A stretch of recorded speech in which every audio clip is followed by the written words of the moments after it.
رائع. نعم.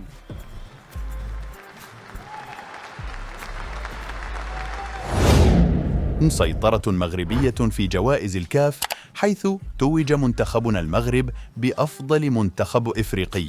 هذه الجائزة نحن الآن في هذه الوضعية بفضل المجهودات.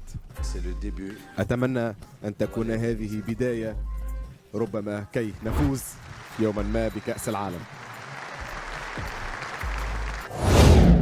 وكذلك تتويج وليد الركراكي بجائزة أفضل مدرب في إفريقيا.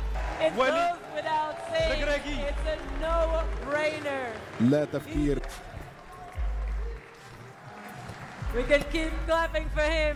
واصلوا تقديم التحية الحالي. إذن يجب أن أشكر الملك محمد السادس. وتتويج ياسين بونو بجائزة أفضل حارس في إفريقيا، وقد غاب ياسين عن الحفل بسبب التزامه مع فريقه الهلال السعودي الذي خاض اليوم مباراة. أفضل حارس مرمى لهذه السنة هو ياسين بونو. ونيابة عن حارس مرماه ياسين بونو، أفضل حارس مرمى للسنة في القارة الأفريقية. وحصول فاطمة تنوات نجمة الجيش الملكي على جائزة أفضل لاعبة داخل القارة الإفريقية.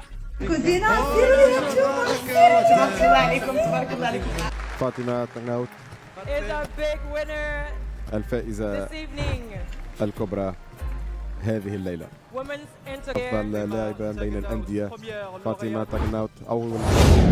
وفي الأخير تتويج نسرين الشاد بجائزة أفضل لاعبة شابة في إفريقيا. لاعبة الشابة للسنة لقارة أفريقيا هي نسرين الشاد.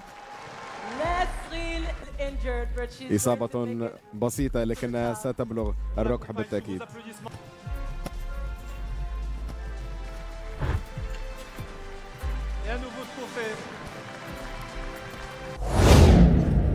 ويحق القول أن اللاعب فيكتور أوسيمين توج بجائزة أفضل لاعب في القارة الأفريقية. الحمد لله على كل شيء. هذا حلم يتحقق بالنسبة لي. أريد أن أشكر الجميع، كل من كان معي في رحلتي لتحقيق حلمي، تحقيق أهدافي.